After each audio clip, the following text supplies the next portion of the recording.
Ini gambar apa? Rantai makanan. Jadi rantai makanan merupakan peristiwa makan dan dimakan yang terjadi di alam. Setiap makhluk hidup membutuhkan makanan untuk bertahan hidup.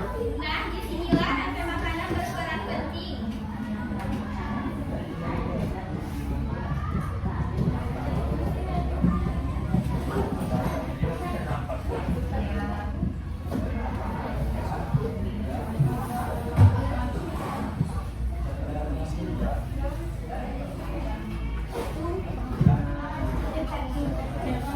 Rantai makanan adalah urutan perpindahan energi makanan dari tumbuhan hijau, produsen ke karnivora, memakan tumbuhan, kemudian ke karnivora, memakan daging, dan seterusnya.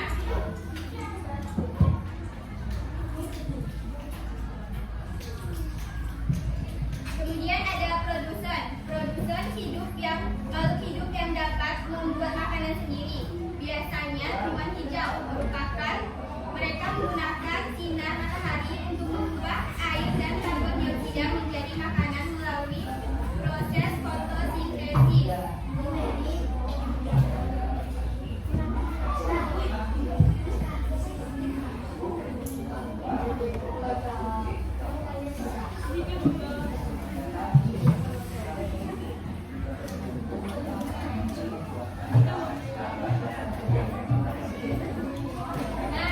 Tahu nggak?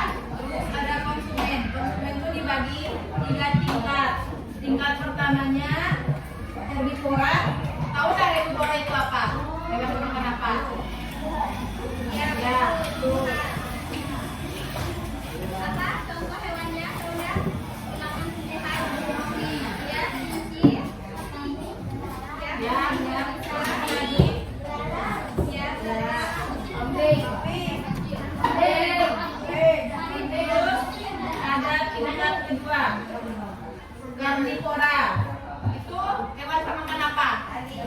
Ya, contohnya apa aja?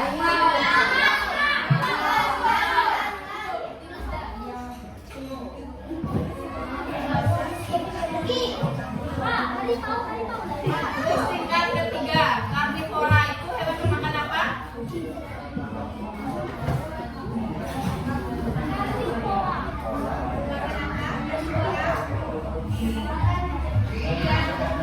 Karnivora itu hewan pemakan segalanya. Tahu nggak contohnya apa aja?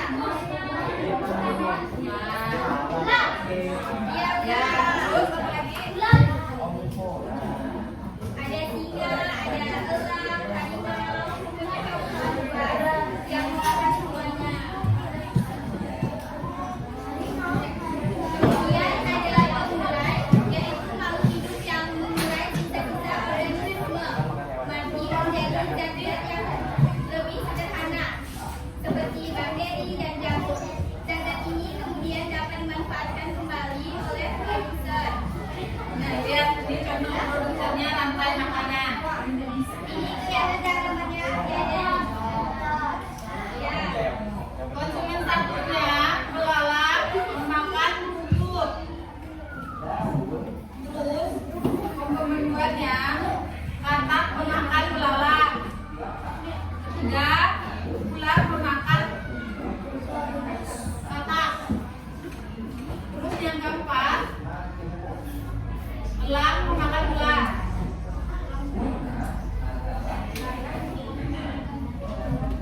Terus saat elangnya mati, jamur akan mengurangi bangkai dan mengubah menjadi nutrisi. Kembali lagi ke rumput. Jadi dia pulih. Jadi ini contoh rantai makanannya ada deh. Yang pertama itu ada belalang yang makan rumput, kemudian belalangnya dimakan katak, terus kataknya dimakan ular, ular dimakan elang, kemudian elangnya mati dan diurai Jadi kembali menjadi rumput lagi. oleh bangkai dan ular rumput lagi.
belum tentu